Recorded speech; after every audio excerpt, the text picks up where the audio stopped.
Welcome back to another episode of the Offer Hustle. I'm your host, DJ MC All in 3, your favorite cousin Deona Hustle. Major shout out to NSPN, Esai on the headphones and the monitor, all those different things. Great with the countdown, by the way, as well. And then big love to the shop and KCK for opening their doors. Make sure you check out the venue. It's beautiful. And we at the private basement, by the way, so make sure you check that out as well. Now, it's been a little minute since we been back on the Offer Hustle, and I got a guest that has been on the show before, but last conversation we weren't able to really sink our teeth into the conversation around her success, how she started as a DJ, the fact that she's really low-key a dancer first, UMKC alum. You know I had to throw that up in there. Internationally known. You seen her at the KC Current Games going crazy behind a DJ booth. You also seen her at Kelsey Jam. Shout out to Travis Kelsey. You seen her at Big 12. If I continue to go on, we're going to be here all day long. Please welcome my friend, my big sister, DJ Doop. Welcome back. Long. I know. I be forgetting. Yeah. Well, somebody got to let you know. You be everywhere. And then with the KC Current, you got a game like this Saturday and next Saturday. Yeah. Well, how you feeling today? I'm amazed. I'm rested. You rested? Okay, cool. That holiday Monday threw my whole week off, yeah, the Memorial. We need to I think we should make 4-day work weeks normal. Yes, absolutely. I don't know what type of petition 4-day work weeks sign. and mandatory naps. Yeah, because these jobs 5 days a week, and then we working the weekends too. When are we resting? We not. Let's make it make sense. I don't know. All right, so last time I did ask you some DJ type of questions, but I had way more. I want to know, especially now. I actually DJ more so now than then. So my perspective has shifted on certain conversations. But for our viewers out there, could you remind them of you and your journey into even DJing? So the first moment that kind of started off my DJ journey is I remember around the age of maybe 6 or 7. Dang. Yeah. She true to this for real. I used to go on road trips with my dad, and so it would be the same 3 CDs. I know how if it wasn't Johnny Taylor, it was Gerald Levert. If it wasn't Gerald Levert, it was Bobby Womack. And it was just them 3 until I was like, look, I'm going to put this LimeWire and this Bearshare to work. I'm so weak. We're going to make some mixed CDs and we're not going to be lonely now. So that was early 2000s-ish? Mid? Yeah, early 2000s, late 90s. Okay. Yeah. Then my dad started DJing.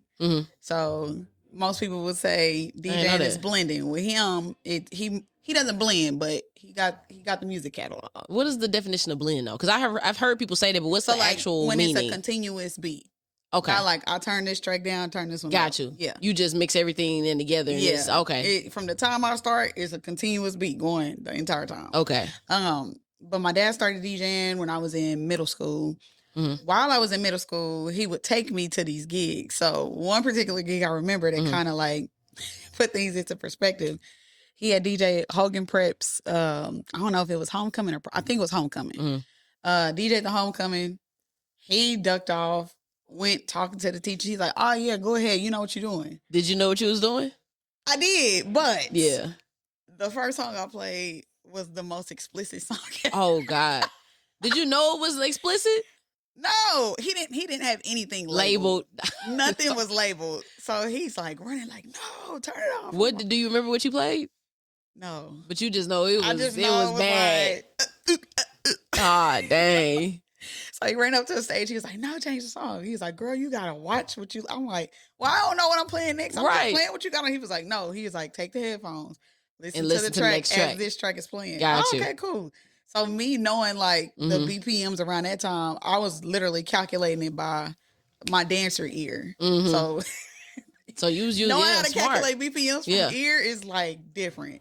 I was gonna say, even when you I'm thinking of the dancers when they 1 and 2 and 3 and 4.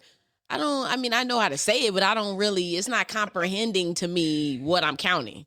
See, and I'm more of a person, I don't learn from counts. I learn from the beat, if that makes sense. Because it could be an upbeat, it could be a downbeat. Yeah. So the 1 for you might be the 2 for me. Yeah. Yeah, see, yeah. But going back, so we went on. So I'm gonna kind of pivot to high school. High school. What high school did you go to? Remind Went me. to Sumner Academy of Arts and Sciences. Yeah. Clock it.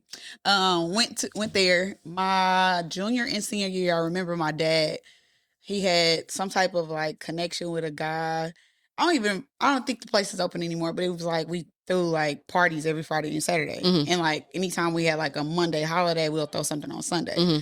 So I would throw the party. I would play the music. When I want to duck off and kind of congregate, I make him play the music. Yeah, so that was my y'all get go back and forth. Yeah, it was my get back. So did that. Got to college. I'm like, all right, I'm taking 21 credit hours. At that time, 21 for one semester. Ain't the minimum 12? Yeah, and it's like 4 classes because each is 3. So damn. Yeah. What you trying to get? You trying to accelerate the program? I was trying to get to it. I started off as a nursing degree. Did I know that? You didn't. That's crazy. So, taking 21 credit hours. I didn't have a job at the time. My mom had I didn't have my car yet. So I'm like, I gotta find me a job. Right. Got me a job at Applebee's. It just was not cutting it. Cause I'm like, I can't keep closing at 2:00 and then have to be up at 8:00 for class. It's not cutting. That wasn't making some sense. So took about 3 weeks and I'm like, look, it's my last time telling y'all. Otherwise, I gotta be out of here. Yeah. They didn't get it, so I had to jet. So started working at Yogurtini. Cool. For real? Making me some money. That's my spot. Making me some money.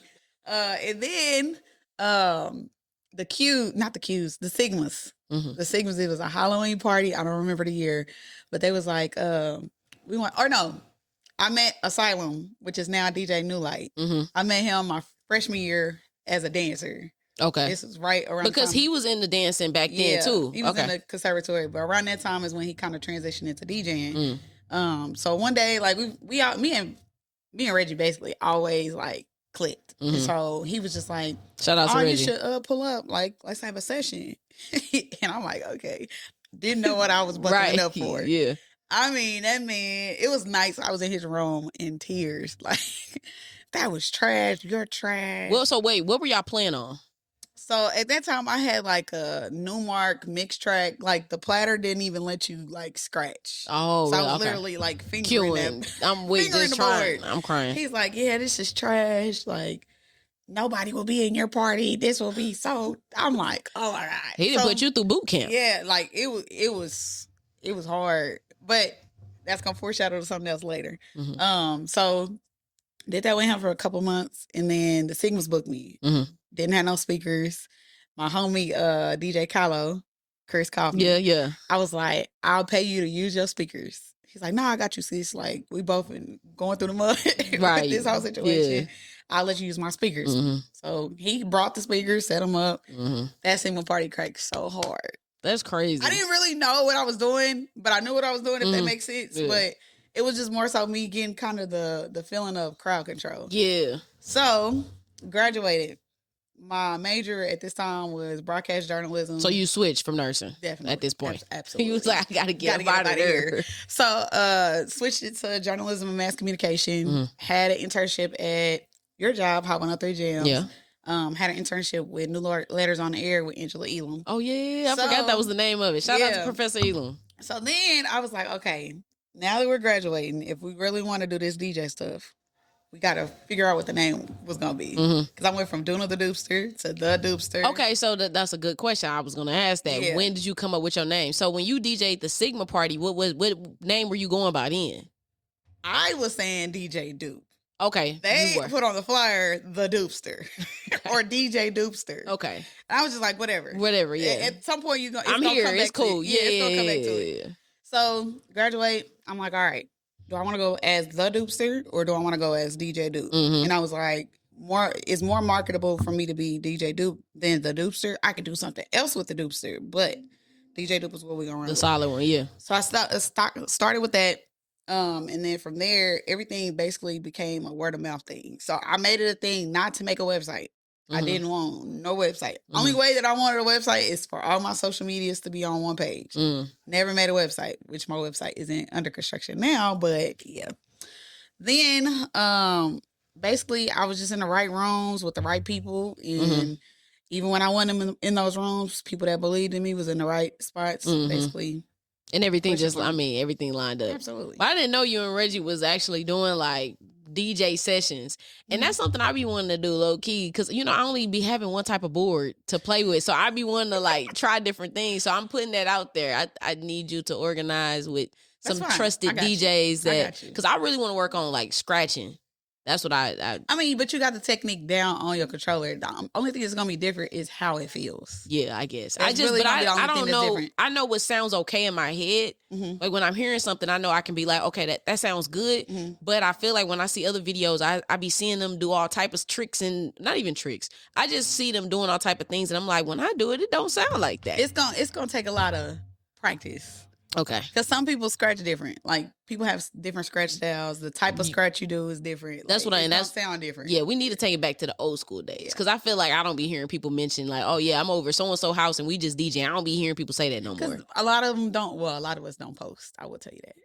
And people are older now, too. Because college was different. College, we all was, like, thugging in dorms. We was all thugging. Bored. Living on top of each other. That was different. You go over somebody's room and just be kicking it. Hey, man, customer hotel. Yeah, like, it was cool. So, it's very different now. So, okay, college experience. Then you graduated at UMKC. Somewhere in that time, I met you.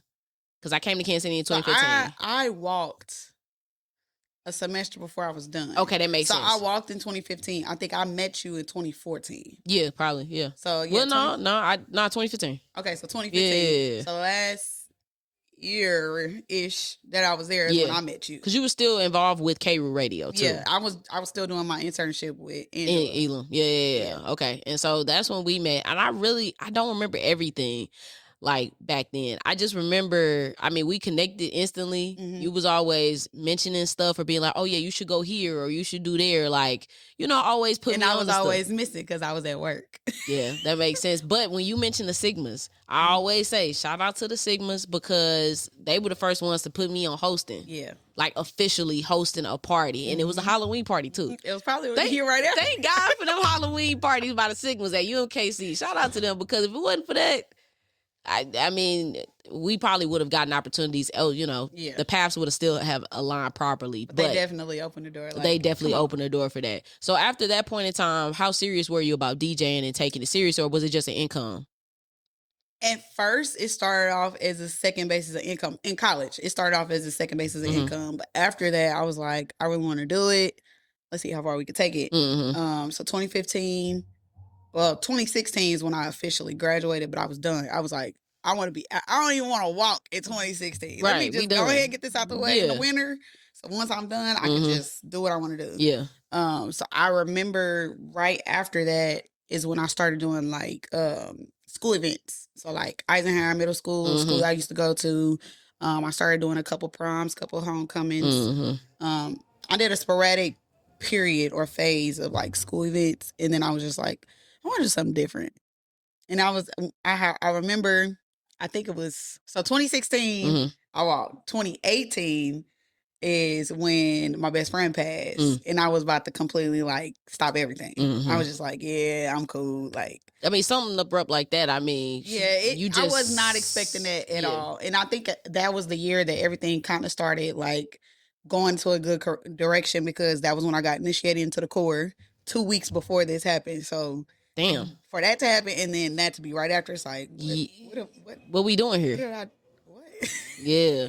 So, I would say 8 months of that 2018 year was me like in depression, trying to figure out like, do I want to get back up? Because now I gotta be around people. I gotta be personable. I gotta be in the music. And if something triggers me in this song, like I'm not gonna be able to finish. Yeah. So 2018 was so how did you navigate that? I didn't book myself for the rest of 2018. Oh, I was literally about to sell all of my stuff. I think you did tell me that. Yeah, I think you told me that before. Literally about to sell everything. Damn. Yeah. Yeah.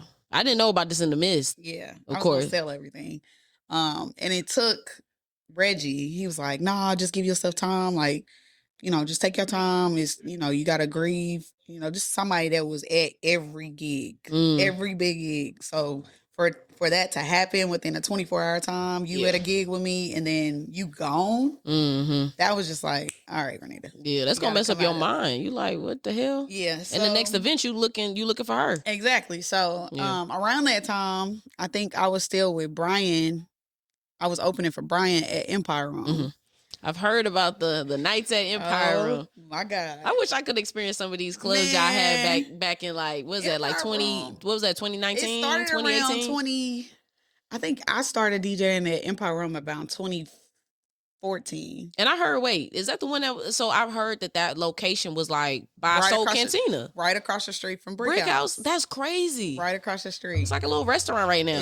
Y'all had that mug jumping like that? How big that mug is now is how big that was back in the day. Sections on both sides, bars on both sides. Yeah. What in the world? Yes. Was it black owned? Who, like, no, I was just it wasn't curious. black owned. Oh, okay. But it was, they had a lot of, it was a lot of people that went. Oh, okay. Yeah, I got in the corner. She's off camera. I got a Empire Room alum, I'm sure. No, she was in there popping bottles of Cristal, Hypnotic, probably. Ew. Alizé, not just playing. But okay, so Empire Room was cracking, and you were opening for Brian. Yes. Now, how did that happen? That arrangement even like happen? So during my internship with the station, I had told Brian. Mind you, I was in promotions. I was supposed to be only in promotions, but I was one of the people. So these promotions, shout out to Theo. You was linking. That's my mentor. Yeah. And shout out to Rich. But I would literally leave Theo's office and I'll go speak to everybody in sales. I'll go upstairs, speak to everybody upstairs. And then I would go to the studios. So I would always speak to Brian. Brian would always be there when I would get there because I would be there all day. I was the only intern there all day. Damn. So I would go down there, I'll chop it up with Brian, chop it up with Playmaker. Chop it up with Julian. And by the time Playmaker would come, I would be leaving to go to one of my 5 jobs. Right. But one day I had went and I had told Brian, I was like, so how did you get into DJing? And he was just like, oh, I've been kind of building my music from, childhood. So, I kind of, the music. So at that point, you just got to kind of learn how to put everything together. And I was like, well, I want to DJ. And he said, verbatim, if you can imagine his face, he was like, okay, buy the equipment and I got you. It's all right. So that was a Thursday. I went home that night and I found out about American Musical Supply. They was around back then? They was around back then. What? That's how I got my first I went on there. I was like, okay, what do I want to get? What do I want to get? I was like, I want something that I can easily plug up, move around with. I don't want nothing heavy. I don't want nothing too expensive. Facts. So I got I think it was a SR. It was the original Pioneer SR. So it didn't have a power cable. The way it got its power is you plug the controller. SR? Yeah, SR. You plug it up to your computer and that's how it gets its power. Oh, okay. Got you. Okay. So, you was thugging. I was thugging. Okay. I bought that mug. I'm like, I'm going in early on Monday. Got up, got there at like 8. And I was like, I knocked on the door. He was finishing up a spot. And I was like, you busy? He was like, no, not really. I just got one more spot to record. I was like, all right, is this cool? Not you brought the whole joint. Is this cool? He like, oh yeah, this is perfect. I'm like, all right, cool. He like, let's get it cracking. He grabbed his bag, pulled his laptop out, plugged it in. He was like, have you opened it? I said, no, I'm letting you break the seal. I want you to know how serious the mug was still in the box, still basically? in the box, still taped up and everything. I'm crying. He takes it out. He's like, oh yeah, this is perfect. He like, all right, bet, since you serious. He's like, all right, cool. And this is when Shay Moore was there. And he was like, we got the, what do you call it? It's like a pre-party. The pre-party for their show. Like, were they just launching? Yeah. Okay. The launch party. Yeah, the launch party. Okay. So they was like, we're going to have you open probably like 2018, 2019? Yeah. Yeah, okay. He was like, I'm going to have you open it. And he was like, and then after that, he was like, I'll just close it out. Cool. He's like, just bring it. No, this might be 2015. That's because 2015. So yeah. It was 2015 right is when, because I was there. Yeah, when I came to Kansas City was 2015. I remember that's when things started for them as well. Yeah, so when they was doing a launch party was around the same time that I had originally applied as a night gym host. Got you. Okay, but then things didn't work out. So then I did the opening spot or whatever. I did that for maybe about 2 years, and then by the time 2017 came around, is when Empire Room closed. Empire Room closed. And I remember because it was Cash's birthday. That was the last night it was open. So 2017 is when I started like focusing on the schools and all of that. But then I was like, I want to tour. I'm like, I could do either I'm a tour as a dancer, or I'm a tour as a DJ. But you knew you was going to go on tour. I was going to tour. That was one of my bucket list things. Yeah.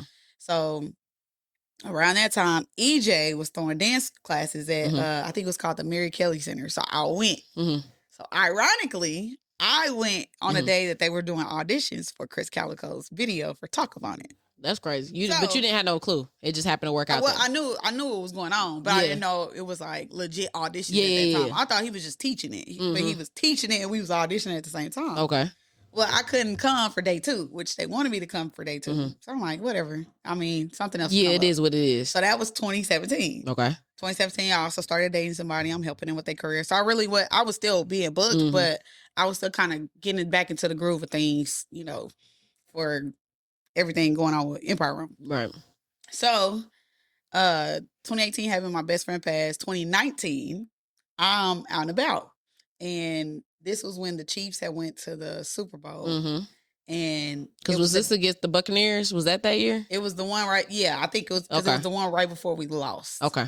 So the day before, it was like -10 degrees. It was freezing outside. And I had made this mix with my homegirl Tori, and she was like, "I need you in the morning." And I'm like, "What time?" Right. She's like 6. Oh, that's early as hell. I'm like, "For what?" She's like, "I need you to DJ on this set for this video that we're recording." I'm thinking it's just like a pep rally video because the year before they did a pep rally video with the dancers. So I'm like, "All right, Tori, how long you need me for?" She's like, "It should be only for about an hour." I'm like, "Cool, 6 to 7. That's cool. I'll go back home, go to sleep, knock it out, get up before the game."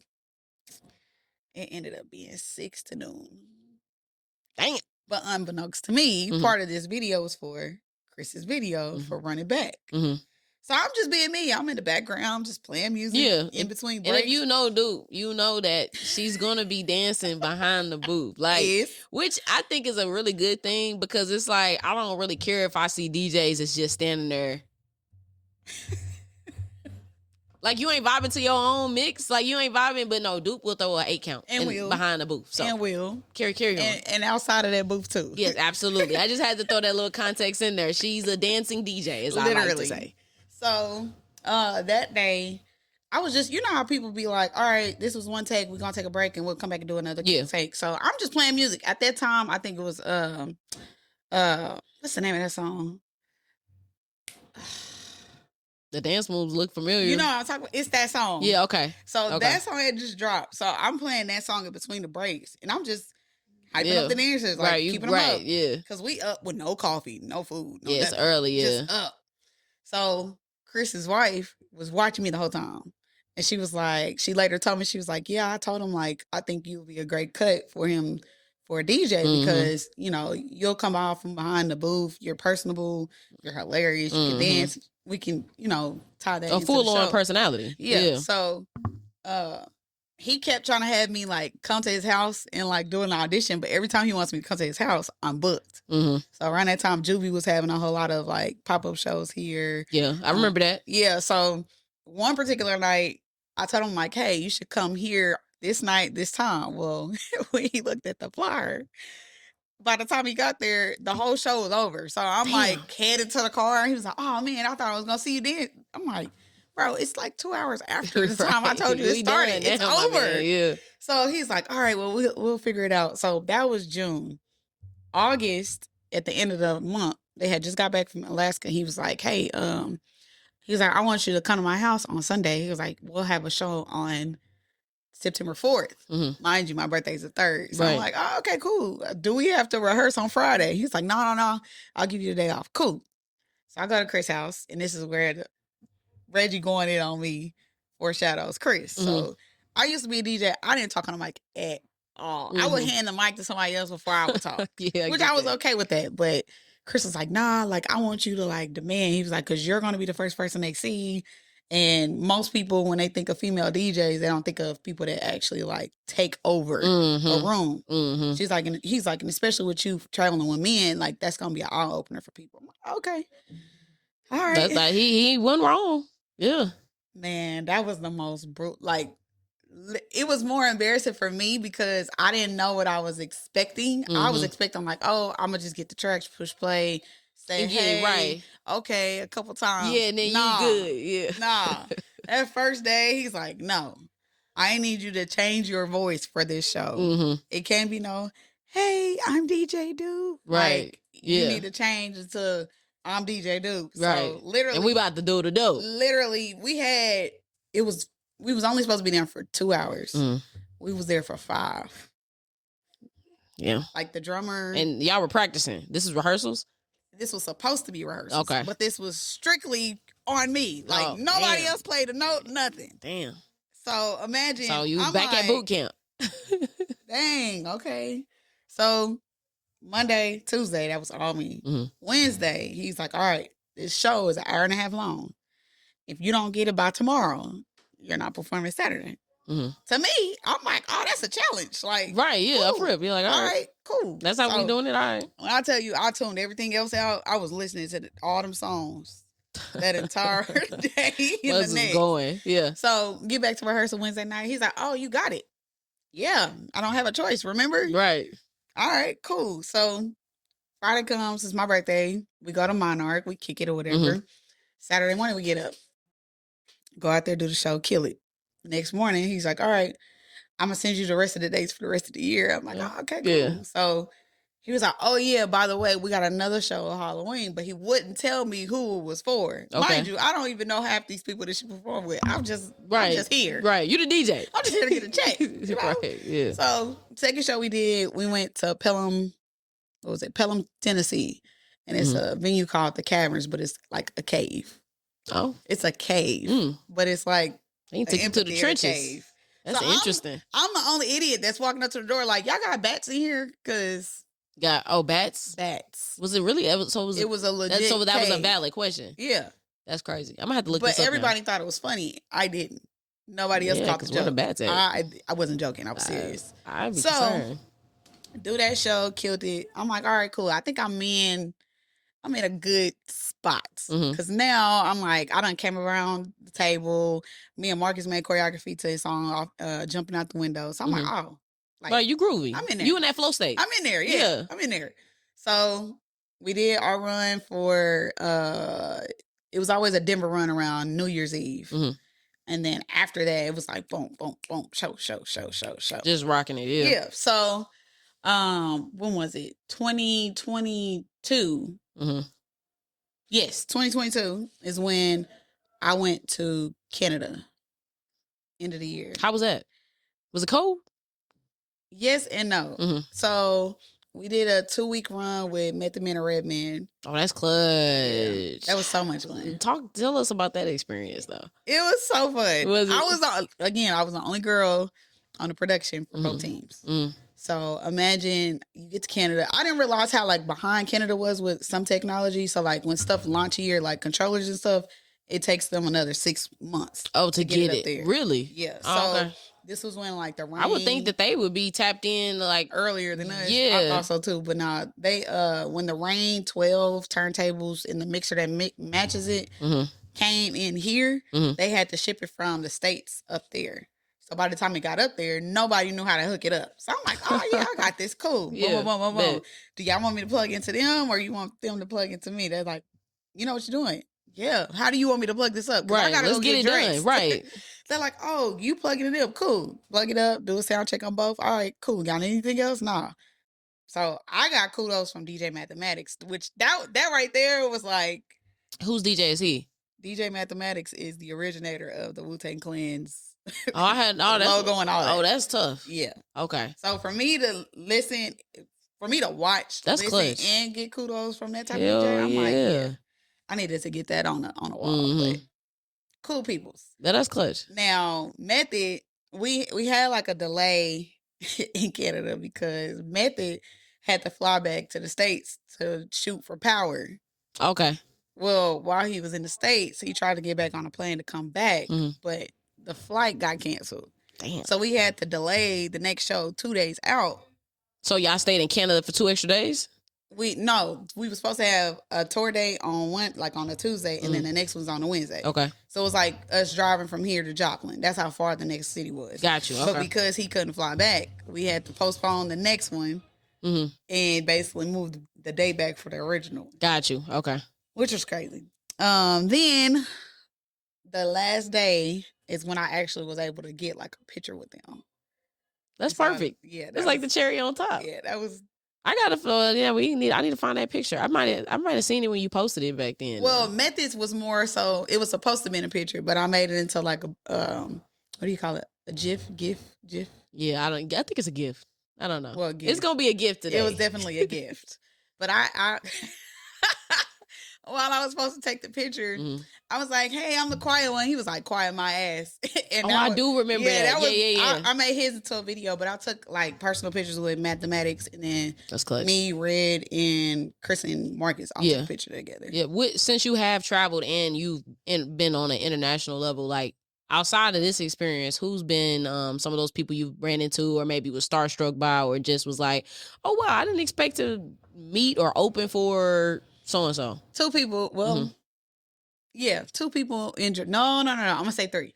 1, T-Pain. T-Pain. I knew you was going to say T-Pain. T-Pain is like the cousin you ain't seen in 6 years, but y'all link back up. And he give that energy. Time. He is a time. I can see that. Like how he records his music and you could tell he enjoys it. Like that's how he is in person. And then to turn around and see his show and from beginning to the end, the man ain't missing no type of energy. He seems like a great performer. Bruh.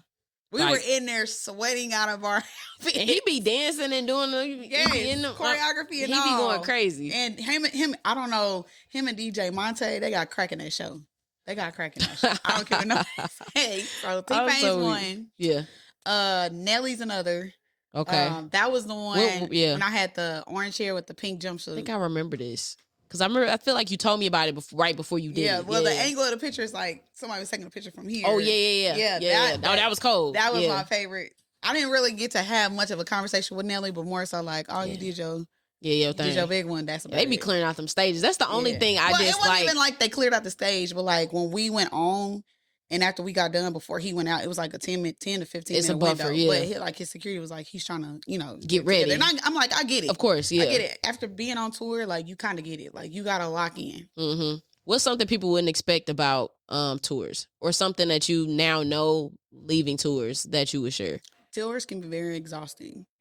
Because it's redundant. That's what I would think in my head. It's not even that. No, that's not a big deal. That'd be the easy part. Really? Because at that point, once you get to the show, you can do your show in your sleep. It's the traveling, riding the car, riding on the planes, and finding decent food to eat, not eating the fast foods, getting decent sleep when you're not in your own bed. Like it's literally crunch time from the moment you get off that plane. Yeah. Because I imagine people have an idea that when they see the music videos and they see Lil Wayne hopping off the bus for the Millie, and you see all of your YMCMB, people just think it's fun, party, drinking. It's not. When it's actual work, they got to be done. And especially with me, like when I'm on tour, Chris, I'm responsible for getting the ears together. I'm responsible for making sure my controller's together, making sure the drummer got ears, making sure that the set lists are out, making sure whoever's running sound, they know that my mic never goes off, making sure everything is intact. Yeah. So let's not even stack on top of that. If we have hiccups,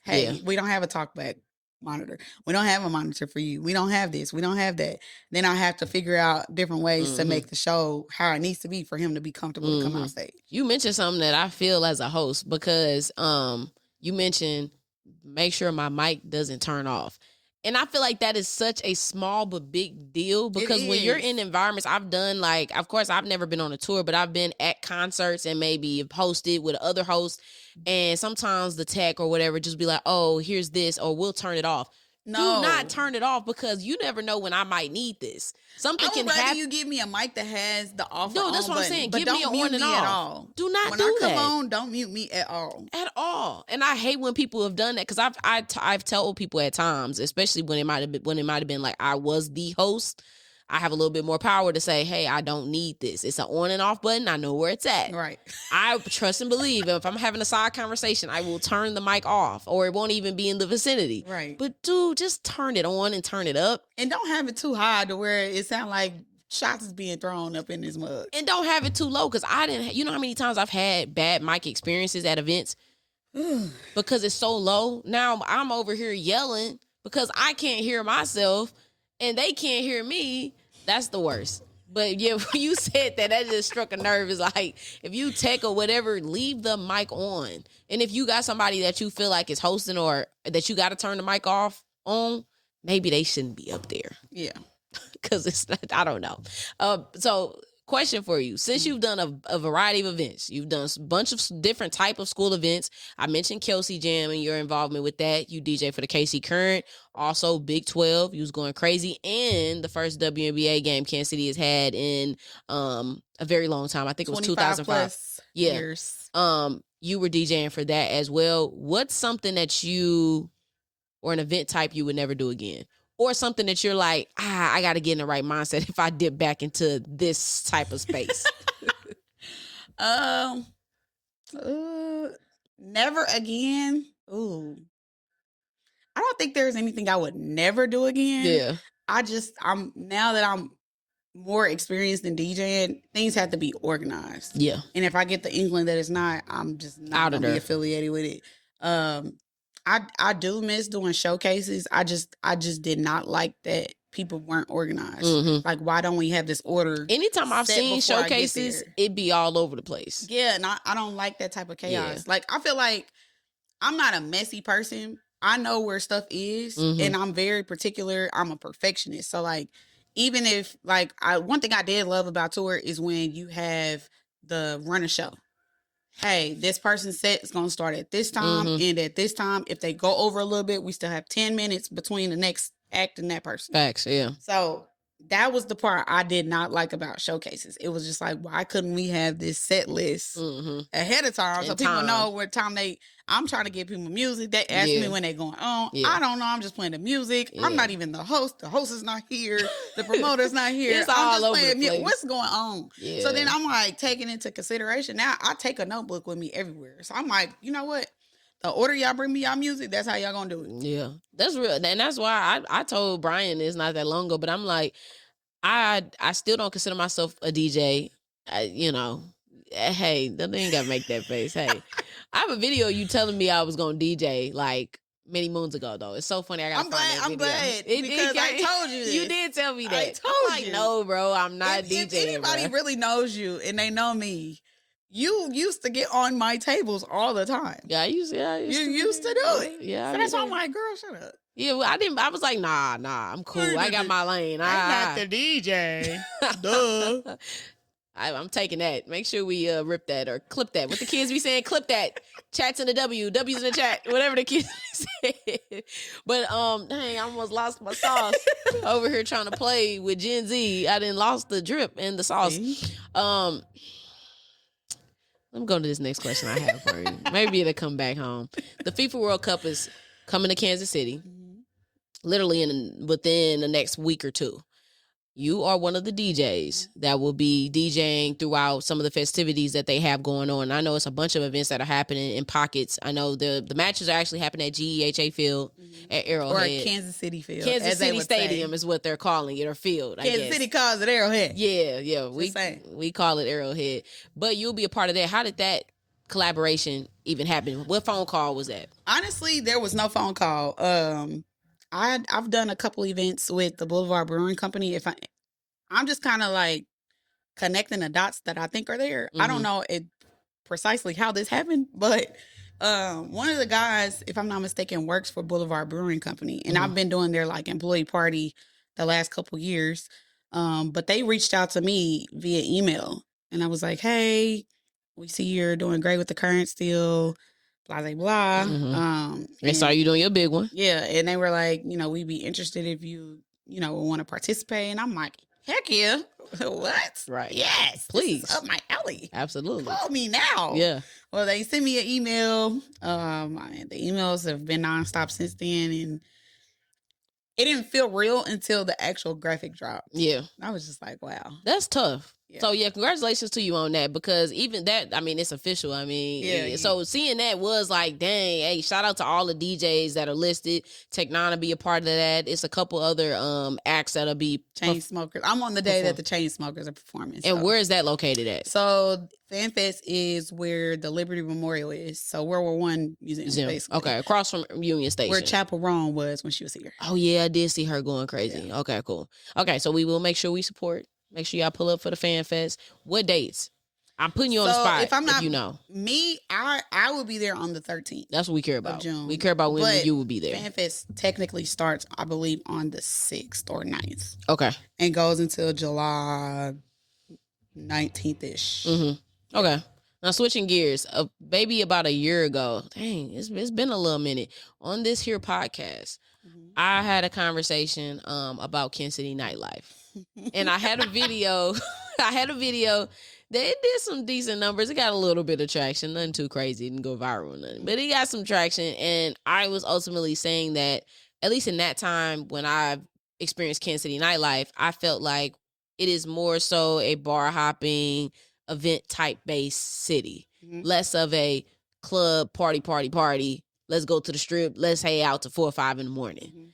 And so now I've been seeing what I feel like is a little bit of a shift in the nightlife. So I want to know your experience, because you DJ'd back when it was Empire Room was cracking, and you still DJ at Aura and have, still involved in the nightlife till today. So what do you feel like Kansas City's nightlife looks like? Honestly, it's like an ongoing, like, revolving door, because the shift you're talking about is the same shift I've seen 4 and 5 times since then. Right.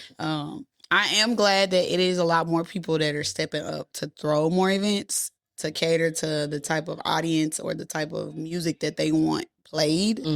There is a lot more influx of newer DJs. I'm glad that the art of DJing is not being lost. I just think, like, now I just feel like with the nightlife, and I've always had this thought, I just feel like people need to put more into the events. So, like, the event will read that y'all just did this weekend, no requests, like Treasure DJ. I just did a party with that. I can't ever pronounce their promoter name right, but it's my African homies. Shout out to y'all. Gio, Dwight, Thomas, Flip. Like, we had I used to call these parties nothing but nudes, but it's basically where you wear different shades of nudes. But right, you gotta clarify before we get banned by YouTube. But I think the name of this party was the Third Space or something like that. But, like, when you cater to a certain aesthetic or a certain type of music, I feel like you bring that crowd out that actually wants to have fun, and it ain't gonna be a bunch of riffraff with it. That's true. Yeah. And that's what I recently saying, that I feel like it's a lot of niche events. Like, you can find your pocket. You can find your community. It's just a matter of, finding those different events and understanding that it might just be a little pocket. It ain't gonna be the majority of people. But I feel like the diversity cool. Yeah. I you know what? I'm glad. I'm very grateful for, like, events for, like, More Than Friends and On the Couch. Yeah. Because it gives the perspective of how the DJ wants to guide the room. And it's not, when I go to the club, they better play this song, this song, the this typical song. songs. And I feel like as a DJ, the art of introducing people to new music is kind of harder now, because people aren't listening to the radio. They aren't listening to the traditional artists that people commercialize. And a lot of the stuff, I feel like I'm very diverse when it comes to music, because I grew up with Chicago juke music and Baltimore club music and all of that. So, like, I just feel like people just need to open their mind more and be more open-armed with the different styles of DJing. You can't expect this DJ to do the same exact type of DJing that this DJ does. Absolutely. What do you think about the fact that nowadays, too, it's not just with DJs, it's with a lot of bookings where people are like, hey, we want you to DJ, but they also want you to promote.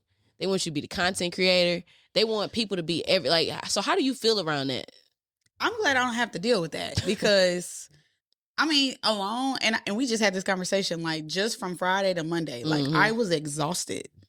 When am I going to have time to record for your event? And not only that, I feel like now people want you to, when they drop the flyer, they want you to promote it at that moment. I have 16 other gigs before that. Hello. So yeah, I'm going to promote your event, but I'm not going to post it before I have something that's this Friday. In due time. Like, it just doesn't make sense. Like, I can give people an inkling of it on my story, but you can't think I'm about to post this mug every single day. Nah. Yeah. Now, you've DJ'd also heavily in the sports world. I mentioned the Casey Current, but also WNBA, Big 12. For people that are, I think most people don't have an understanding of how different that world is from DJing other type of events. Could you shed a little bit of light, like at least when you started working with in sports, how they hand you a stack of paper and a script, oh baby, and you have those headsets on too, and you got people in your ear. Could you explain a little bit of that? I think sports is perfect for my ADHD. I tell people all the time, I am the human Dory. The human Dory. So, I'm so weak. People hearing talking in my ear and music in my other ear, it's kind of like how my life is on a day-to-day basis. Right. But game day DJing is a totally different beast than it is for a club. Literally everything is scripted by the second. You could be off by a second and it can throw the whole thing off. Like, how much of the perspective do you want me to get into? Well, okay, so in my head, I'm imagining, let's set the table, let's set the scene. You're sitting down, standing, whatever, and you got a timeout break. And do they tell you what to play, or they just give you an idea of, hey, this is the vibe and the energy, and you pick the song at that moment? So it depends. So majority of the time, so I'm gonna do two perspectives. One Big 12, one for current. So current, there's no timeouts. But right, because they just run. That's why I can never play soccer. Running. You just run it back and forth. But I finally caught on last year that when they be stopping, or they don't technically stop the time, but they start a timer when like players fall out and they add the time at the end. Got you. So that's what the added time be. And I'd be like, why the clock ain't moving? It's because of that. Okay, more you know. But like with current, everything is already on the script. Only time that I will say that they have to tell me like, oh, we need something really upbeat or really inspirational, if it's like a recognition, or like if it's fan cam or dance cam, that would be something like that. But for Big 12, if it's a timeout break, majority of the time it's gonna be spots over me anyway. It's gonna be commercials. They do have like things where they like drop gift cards and stuff, but a lot of that is during pregame or post game before the next game. Right. Yeah. So, switching gears completely. What's your... Let's get to the nitty gritty. No, I'm just playing. Oh, God. What's your biggest pet peeve as a DJ? I asked this to Brian like a couple weeks ago, and I want to know your experience. Because I feel like I've called you with certain things that I was like, was starting to like getting on my nerves as a DJ. And that could be people in the booth that I don't want there. It could be a bunch of things. I'm gonna give you two because they kind of tie into each other. One is, my biggest pet peeve is when people come and request a song and they expect you to play it at that moment. I am not your iPad. Your iPod. Man. This is not Spotify. Mugs will come up there, show you something, stay and wait. Baby, go back to the dance floor. No, I'm gonna let you sit there and stay and wait because I want you to know I am not your. You can play that in the car. That just tells me that when you listen to music, you only let it play 30 seconds and you go on to the next song. I'm playing thousands of songs in the next 4 hours. You can't wait. Right. Give it a second. Let it breathe. Okay. Leave me alone. That's one. Second one I would say is when I'm actually playing a good song and then you feel the need to come up there like, oh, I'm so glad you played. They just trying to give you recognition, no? You can't do that from the floor. You can't make eye contact. Like, yeah, like, you didn't have to come up there. You throw me off touching me. I am the human Dory. Touching you is crazy. Somebody coming up there and touching you to tell you did a good job is insane. Or when people be like, and you see an in-ear monitor in my ear and you see me moving. You just knocked me out the music video already. Do not care. I don't. Another question for you. So you got 100%. You got 100%. Just say we start with 100%. Now you have to put... Let me word this properly. We start off with 100%. How much of DJing and how much... I thought you was going phone charge or something. No. How much of DJing, how much of building relationships, and how much of business does it take to be a successful DJ? Ooh. You said business? Business, DJing, and building relationships, like who you know. I would say 50% business, 25% networking, 25%. I say 50% DJ. No, what did I say first? 50% business. Yeah. 25%. I'm gonna take that further. 45% who you know, and then the rest is DJing. 5% DJing. Yeah. I mean, that speaks volumes. I feel like people always say it's not what you know, it's who you know. And if you are connected enough, because I mean, there's plenty of times you see certain people in spaces that might not be experienced, but their business is down pat. I'm gonna be honest. How I got into the sports world is because of DP. Yeah, shout out to the priest. DP brought my name up to Kip, who was the producer at that time for the Current, but also produces for a couple other teams. He lives in Arizona, but like she was like, "Yeah, I need you to bring her in. Need that to happen. Need you to bring her in." And from there, with her opening the door for the Current, that opened the door for the Big 12. That opened the door for the WBA. And it just keeps going. Yeah.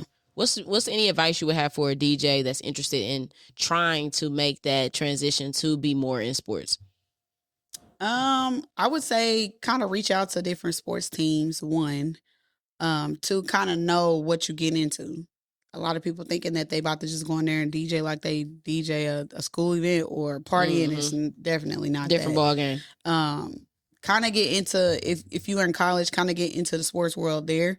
It don't necessarily have to be the DJing aspect, but kind of get into like being the script writer for things if things are televised, or being the host, so you can kind of get the flow of things and then work your way through there with the music. Okay. Y'all better take that advice. Clip it. W's in the chat. W's in the chat. I just had to do that real quick. Now, have you listened to Drake's recent album? I have. What's your take on him dropping the 3 albums? Because we talked about it a little bit. Fans, critics were upset that Chris Brown dropped like 27 songs, which he typically does. It's not out the norm. It's not nothing new. It's not nothing new. And Drake just dropped 3 albums. Or artists dropping too much music? I'm not gonna say that. Well, 1, yes. 2, it's not very.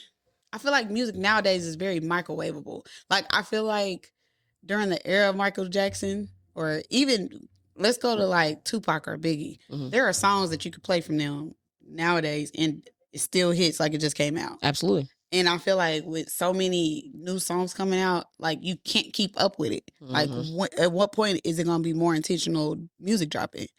Like, yeah, right now, like that might be a trending song on TikTok, but 2 months from now, y'all not even going to be listening to this song. That's a fact. So it's like and that's why I be like laughing when people be like trying to set the stage for DJ. Oh, DJs need to hold on. Listen to what y'all be listening to though. Nah, like facts. Like y'all not listening to nothing that's literally going to. The product ain't even that good. I remember when All Gold Everything came on, and even though that was like his biggest hit, that mug ran the summer a couple years after that. You could probably drop that now, and it's still because it's refreshing. Absolutely, it's refreshing. Absolutely. I ain't heard it in a minute, so it's like. But I feel like that around that era, like the Loyal by Chris Brown, all of that music, that was probably like the last year that I would say it wasn't microwavable music. And it's hard now. I can't keep up. I ain't gonna say I'm not a specific Kendrick fan. I'm not a specific Drake fan. I'm a lover of music. Right. It was a lot to consume.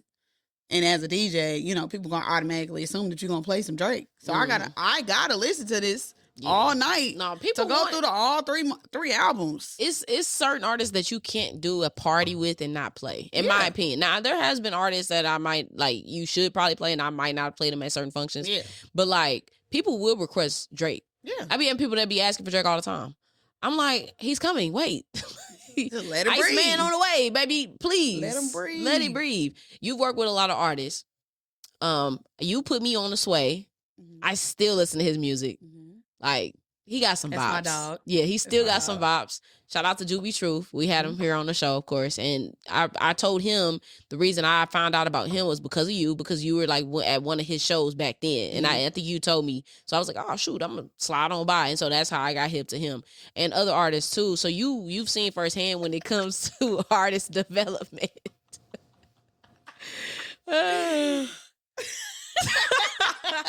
Come on, go ahead. I was wondering how you was going Well, I feel like you work with a lot of people that I don't know everyone's name. Oh, okay. For rip. So it wasn't even that. But, you know, we can just move like magic to the next part of the conversation. Oh, that was funny. What was the question? Okay, so when it comes to artist development, especially when we talk about local Kansas Cityans, what you feel like is missing? Artist development altogether. I feel like people don't understand how to build a record or build the demand around a whole album.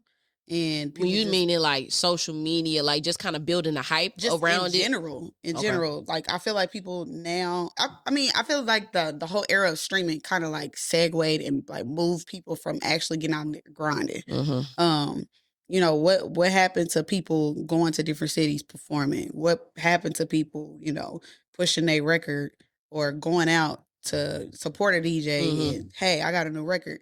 Not giving me the record while I'm DJing, but giving me the record to listen to ahead of time. So if you do come, I have the possibility or the potential to play your record. Yeah. And artist development altogether. People don't know how to talk to people. They don't know how to be personable. They don't really know who they are. So it shows in your music because you're rapping about one thing, but you act totally different. It could be a persona, but even then, like people don't want no persona these days. I feel like because people want to see you do and say the like what you talk about. Yeah, like so it's like you can't be out here fooling around because so I think like you said, streaming, especially live streams and all of this, we get a chance now to see people's day to day, like dead ass. So like it's hard for you to fake the funk for hours and hours in your life. Can you imagine working for Nielsen? And helping an artist develop, like I'm literally like I was learning the process as I'm helping these people with their records. Like I'm working at Nielsen. I'm the person that's putting Megan Thee Stallion in the system because they don't have the song. I'm getting the music from the labels because I'm the DJ, but we don't even have the label, you know, email or CDs from this song that just dropped. So if somebody's saying, "Oh, I get spins on blah blah blah," okay, but it's not registered. So what does that mean? What does that do for you? What? That's why I never understand when people are like, "I want my song on the radio." Okay, well, is it registered? What that mean? How do you not know what this means? But you want this to? What is your end goal? Yeah, are you just dropping it just for the clout on social media, or are you trying to make money from this? I don't think people know how to. That's kind of going back to scaling a business. Like, do you know what your intentions are? Do you know you want to take this? You can't just start a business out your house without actually putting in the proper paperwork and stuff. Like, you can't be out here just selling plates and then you like, well, I want to open up a kitchen and you ain't did nothing on the business side. And you mentioned things are 50% business, especially on the DJ perspective. It's 50% business and the other half is what you know or who you know, and then a small portion is what you know. Yeah. So that's very valid. Musically, what you listening to these days? Oh, I'm putting you on the spot because I got my hustle hidden gems up next. Well, I always listen to R&B. I listen to jazz here and there, like when I have a very busy weekend and I just want to little jazz. Check you out. Kenny G, throw that Kenny G on. Art of Noise, you know, roll on that out there. Okay. But I've been listening to a lot of Kevin Ross. Eric Bellinger. You know, I love Kevin Ross. You know, we had him on the show. Yes, I know. And every time he comes to Kansas City, I'm gone out of town. It never fails. He need to come back. But he'll be back. Yeah, he'll be back. So. He'll be back. All right, well, I'm going to drop my hustle hidden gems as we wrap up this great conversation. My first song that I've been listening to a lot, Momo Boyd. She has a song called Oops. Now, I just found out who she was. She has a song with Baby Keem, and I think it's that one song that's currently on the radio. If you know, it's like you used to call my phone on I don't know, something like that. I don't really care for the song. I only noticed the song on the radio because I heard it and Kendrick was saying something about somebody's booty, and I'm thinking, Kendrick, what you doing, Mr. Conscious? Hey!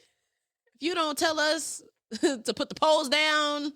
Head to the polls. So it threw me off because I was like, I know he raps about a bunch of stuff, but you know, I wasn't expecting it. I wasn't expecting him to like, what in the big boogie you got going on? Cry.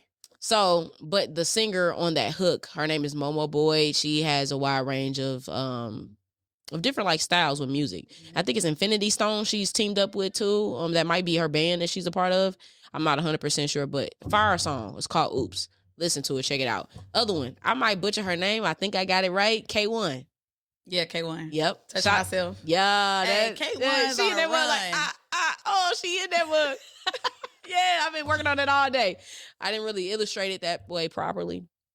We'll work on that with DJ Doop when we do a 8 count. Oh, yeah. They can check the socials later. I got a video dropping. Oh, I'm already sure. Yeah. You should dance to that video. Have you seen the dance they've been doing to that? I got that video. It's fire. I need to learn that dance. I don't even dance like that, but I want to learn that dance. It's hard. Lastly, Victoria Monet. That's my girl. I'm a big fan. Let Me is... Yeah, that Let Me song is fire. The acoustic version. I've heard the new version that she just dropped hits. Yes, I've heard that version as well because she dropped like 5 different versions. I'm thinking, damn, but that's smart because I think that counts. It does. Like if you get every like somebody listen, different ISRC code. Yeah, see that's smart. That's another way to help what you got going on if you're an artist. If you could drop an acoustic version or whatever, you should do that. More money. Young Miami, Jay White, spin that. They got a sped up version. One thing I hope artists take heed. Please drop some. Please gems. start dropping clean versions to y'all songs. I thought people was doing that in 2026. No, y'all just dropping explicit versions. Yes. Why would you just do that? Yes. That's so dumb to me. I hate it because your song cracks in the club. I could play it on the radio if it was clean. I don't want to have to do the extra work. I'm already busy. I don't want to do the extra work to go. People don't have that type of time to make it clean. I just make a clean version of all your songs, or just don't cuss in y'all stuff. Smart. That's smart. Find a way to not cuss in your song. Because I think it's smart. I just be thinking on a business.